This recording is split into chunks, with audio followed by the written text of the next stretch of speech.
বলতে পারবে না, একটা ঘরে ঢুকতে পারবে? মা বলেছে যে আমার ছেলে বিয়ে দেবো বলেছে, মা বলেছে বিয়ে দেবো। আমরা খুশি করে আমাদের কথা হচ্ছে তাই করি।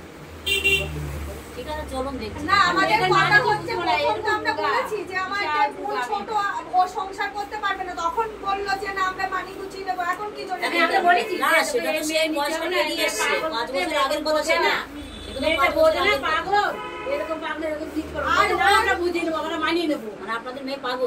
না পাগল মানে ঠিক একটু ছোট তো অল্প ঠিক আছে, বয়স। সব বলবেন না। আমার হ্যাঁ হ্যাঁ ওই সময় তো ওইসব মুখে উচ্চারণ করবেন না, ভুলে যে আমাদের মেয়ের মাথায় সিট পাগল, একদম না। এগুলো আরে মেরে মেরে কথা বলে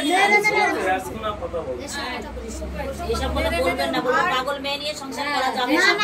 এক কথায় মেন্টালিটিটা খারাপ, ওর যদি পাগল সবস্ত করে দিতে পারে ওই সংসারটাও করতে পারবে না।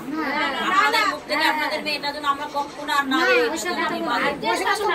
স্বামীর জন্য পাগল, ওই এত মাথা ঠিক মানে স্বামী স্বামীর জন্য মাথা ঠিক খারাপ। মেন কথা ওর স্বামীকে ভীষণ ভালোবাসে, আর ওর বয়স শুরু হচ্ছে মানে অন্য ওই টেনশনে ওরা ওই বাড়ির সবারই সাথে ঝগড়া করে। নিশা আসলে বর কোথায় গেল, বর কোথায় গেল। মৃত্যুঞ্জয় চিনতে পারছেন নামটা?